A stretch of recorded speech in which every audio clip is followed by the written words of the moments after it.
બંધ હવેલીનું ભયાનક સત્ય. રાત્રે 3 વાગ્યે કોણ બોલાવતું હતું? 40 વર્ષ જૂનું રહસ્ય ખુલ્યું.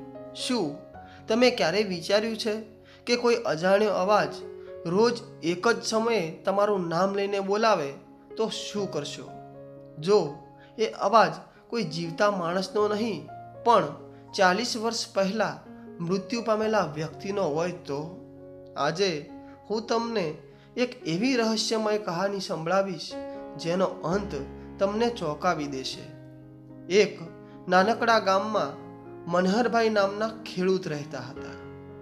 તેમની પત્ની કમલાબેન અને એક 12 વર્ષનો દીકરો હર્ષ હતો.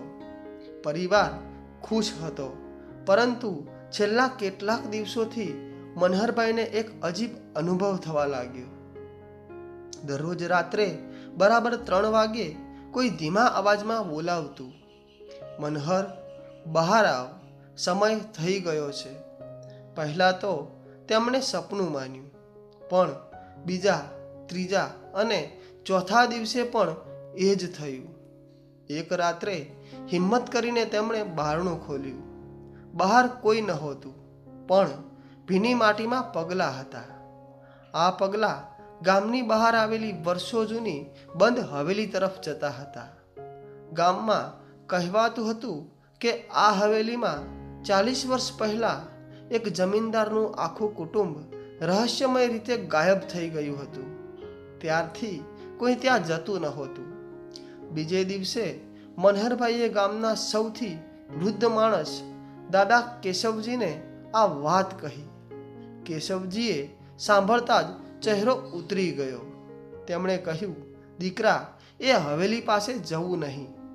ઘણા લોકો ગયા, પણ પાછા પહેલા જેવા ક્યારેય આવ્યા નથી.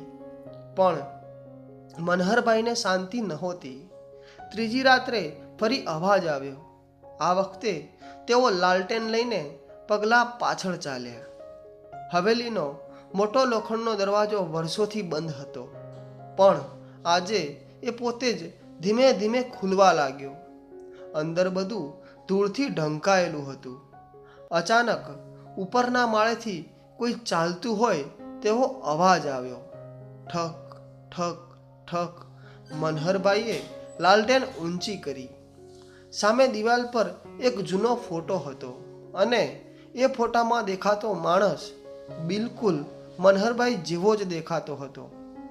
ફોટાની નીચે એક તૂટી ગયેલું કબાટ હતું. તેમાં ચામડાની જૂની ડાયરી મળી.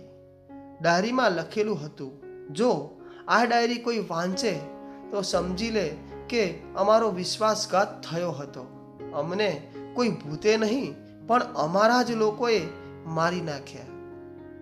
આ લખાણ વાંચતા જ આખી હવેલીમાં જોરદાર પવન ફૂંકાયો. લાલટેન બુઝાઈ ગઈ. અંધારામાં કોઈએ ફરી કહ્યું, સત્ય બહાર લાવ. બીજે દિવસે મનહરભાઈએ ગામના જૂના રેકોર્ડ તપાસ્યા. તેમને ખબર પડી કે 40 વર્ષ પહેલાં જમીનદારની કરોડોની જમીન કબજે કરવા માટે કેટલાક લોકોએ આખા પરિવારની હત્યા કરી હતી. પછી ગામમાં અફવા ફેલાવી દેવામાં આવી કે હવેલીમાં ભૂત છે, જેથી કોઈ ત્યાં જાય નહીં અને રહસ્ય ક્યારેય બહાર ન આવે. પણ મનહરભાઈએ આ સત્ય પોલીસ સુધી પહોંચાડ્યું. જૂના પુરાવા ફરી ખોદવામાં આવ્યા. હવેલીના પાછળના ભાગમાંથી હાડકાં અને દાગીના મળ્યા. DNA તપાસ પછી સાબિત થયું કે એ જમીનદારના પરિવારના જ હતા. કેસ ખુલ્યા પછી મનહરભાઈની છેલ્લી વખત હવેલી પાસે ગયા. બરાબર રાત્રે 3 વાગ્યા. ફરી એ જ અવાજ આવ્યો, પણ આ વખતે ડર નહોતો. અવાજ બોલ્યો, આભાર, હવે અમને મુક્તિ મળી. હવેલીમાં વર્ષોથી બંધ પડેલી બારી જાતે જ ખુલી. ઠંડો પવન આવ્યો, અને ત્યાર પછી એ અવાજ ક્યારેય સંભળાયો નહીં. ગામના લોકો આજે પણ કહે છે કે હવેલી હવે ડરાવની નથી, કારણ કે ત્યાં ભૂત નહોતું, એક અધૂરું સત્ય દફનાયેલું હતું. અને જ્યારે સત્ય બહાર આવ્યું ત્યારે 40 વર્ષ જૂનું રહસ્ય પણ હંમેશા માટે સમાપ્ત થઈ ગયું.